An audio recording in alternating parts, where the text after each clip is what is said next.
네, 세계 증시와 우리 증시를 짚어보는 시간 3분 증시입니다. 연합인포맥스 권용욱 기자 나와 있습니다. 어서 오십시오. 안녕하십니까? 네, 먼저는 간밤에 미국 증시부터 좀 정리를 해주시죠. 네, 간밤 뉴욕 증시는 소비자 물가에 이어 생산자 물가가 둔화되고 있는 게 확인되면서 상승했습니다.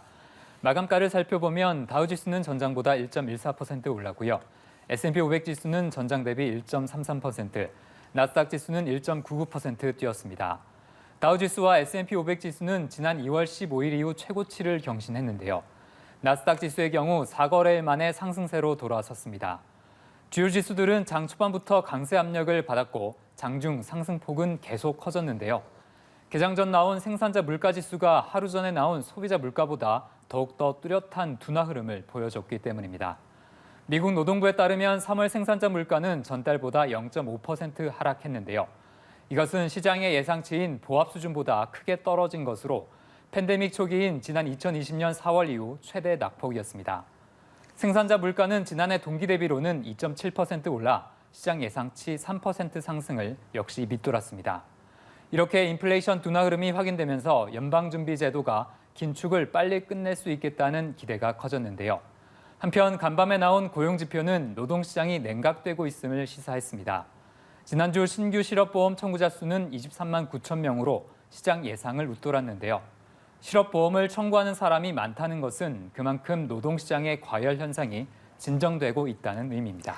네, 물가가 진정됐다 이런 소식에 주가가 오르기도 했는데 여전히 미국의 경기 침체 우려하는 목소리는 계속 나오고 있더라고요. 네, 그렇습니다. 시장은 일단 어제에 이어 오늘까지 소비자 물가지수와 생산자 물가지수가 발표되면서 인플레 둔화에 반응을 했는데요.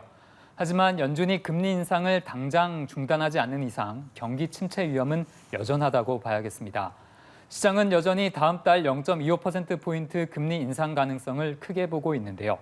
주식시장이 실제 경기 침체를 본격적으로 가격에 반영할 경우 주가가 하락할 것이라는 전망도 나옵니다.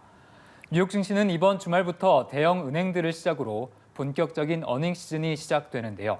특히 이번 은행 실적에서 투자자들은 은행권 위기에 따른 신용 경색 우려나 향후 경기 침체 가능성 등을 가늠할 것으로 전망됩니다. 네, 업종별로 좀 살펴보면은 간밤에 대형주들이 굉장히 많이 올랐더라고요. 이 내용도 짚어주시죠. 네, 대형 기술주 가운데서도 네. 아마존의 경우 주가가 4% 이상 올랐는데요. 회사가 생성형 인공지능인 베드록 클라우드 서비스를 출시하기로 했다는 소식이 전해졌습니다. 그리고 애플과 마이크로소프트도 각각 3%와 2% 이상 상승했고요.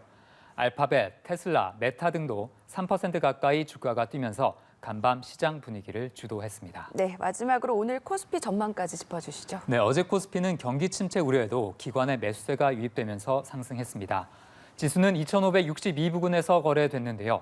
오늘 코스피는 간밤 뉴욕 증시 분위기를 반영하며 강세로 출발할 것으로 전망됩니다. 특히 간밤 미국 기술주가 좋은 흐름을 보여준 만큼 우리 증시의 강세 분위기도 조금 더 이어질 것으로 예상됩니다. 네, 알겠습니다. 3분 증시 지금까지 권용욱 기자와 함께했습니다. 고맙습니다.